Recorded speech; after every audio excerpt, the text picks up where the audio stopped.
We are here at the White House right now ahead of President Trump marking 100 days in office, and we had a chance to speak with some senior White House officials about the issues important to North Carolina. Well, the federal government shutdown now on day 4, and hopes for a quick end are now fading. We begin with that breaking news out of Washington, D.C., that shooting incident happening at the Hilton Hotel where the Washington Correspondents' Dinner was being held tonight. From music to innovation to technology, South Korea quickly becoming one of the world's fastest growing economies. But I want to show you right here, we're in a Bank of America parking lot.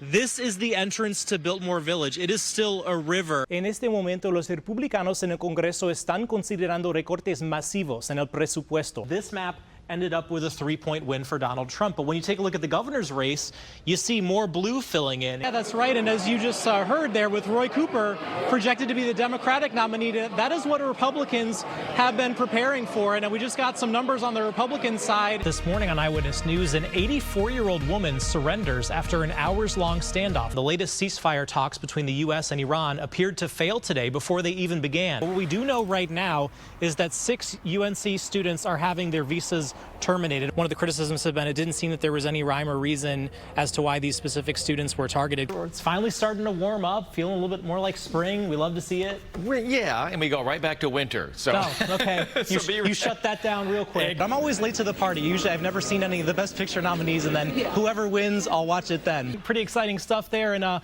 bon voyage as you head up to Montreal. Game 3, we're ready. Go Canes. All right, Kate, thank you. Let's go to Tom George. He's joining us live now in Charlotte after speaking to an eyewitness there that had a pretty incredibly terrifying day unfold. Tom? Yeah, absolutely terrifying, Amber. As a matter of fact, we're standing in his backyard right now. This entire area where we are was caught in the crossfire, the bullets coming this direction. And they say that it all started from that upper window right there. Sang Chun still remembers having to escape war growing up in Cambodia. The bomb that dropped in my village lost my daddy, and we just ran out. Now, decades later, he never expected that same kind of violence would show up right at his door again a second time. I can't believe it, right beside my house. These flowers marking the spot where he saw officers get hit by gunfire. Sang says he had to duck for cover as the suspect next door opened fire on law enforcement who were serving a warrant on 39-year-old Terry Hughes Jr. for illegal possession of firearms by a convicted felon. He knew we're not going to give up. As the gunfire continued, all the bullet is like, it's like when it hit the ground, it's like popcorn, like the ground like this. You can see in his video officers taking position behind parked cars in his garage. Just beyond that is where he saw 2 officers go down. That's the one got hit, and the other one is stand like this. And then he got hit, fall over. That shootout ending with an hours-long standoff, killing the suspect. You can see the front of the home mowed down. In the end, Charlotte-Mecklenburg officers Sam Pelosi, William Elliott, and Joshua Iyer, along with Marshal Thomas Weeks, were killed and 4 others were injured.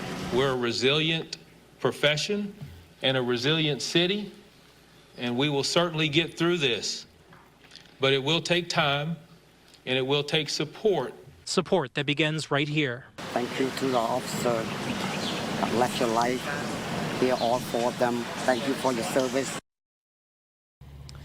Yeah, Stephen, Lauren, a really difficult time for this family, but they have been getting a lot of support. But you see just how much they have ahead of them, all the damage right here. Thankfully, Charlotte and her 2 sons, 8 years old and 5 years old, were not home at the time.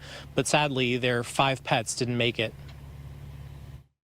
Through the good times, Sebastian, born in 15, Vincent born in 18. And the bad. Husband, 19, diagnosed with cancer, passed away in 21. Your timeline of life, I have had them there the whole time. Charlotte and David built their family in their house by the lake.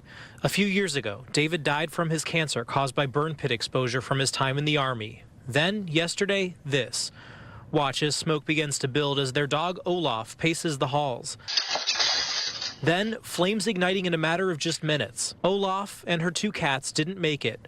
Charlotte now trying to be strong for her sons. I'm very pragmatic and analytical, and I kind of just, I have my moments. I was a big ball of crying yesterday. I couldn't contain my emotions. Just trying to save what she can, but that might be hard. The entire 2nd floor has collapsed onto the 1st floor. She's hoping to find her husband's urn, but all that's left might be a metal tag. And maybe we'll get lucky that since it was already ash, there will be remnants of the ash that maybe we could put into a container. All she can do now is try and move forward with the life she and David built together. We'll just deal with and build bigger and better, and my little boys will help design our house, and we'll make the most of the next chapter.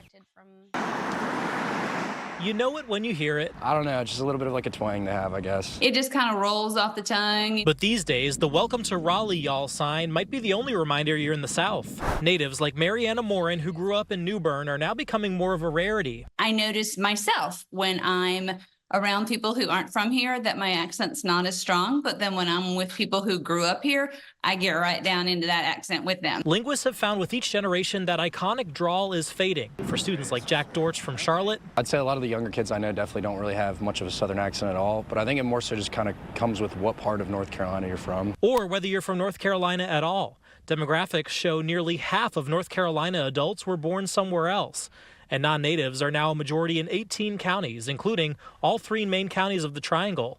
And that's impacted how people talk. Professor Robin Dodsworth studied the speech patterns of people from Raleigh and says over the years, the vowel shift was the first thing to go. In many parts of the South, words like high or tide get pronounced ha or tad. But the trend isn't just in North Carolina. Georgia is seeing the same thing. More transplants and travel means changes in language. Beginning around World War II, there was kind of greater mobility that allowed for people to become exposed to dialects that were not just their home dialect. But it doesn't mean it's gone away. In fact, even the newest North Carolinians, and where are you guys from?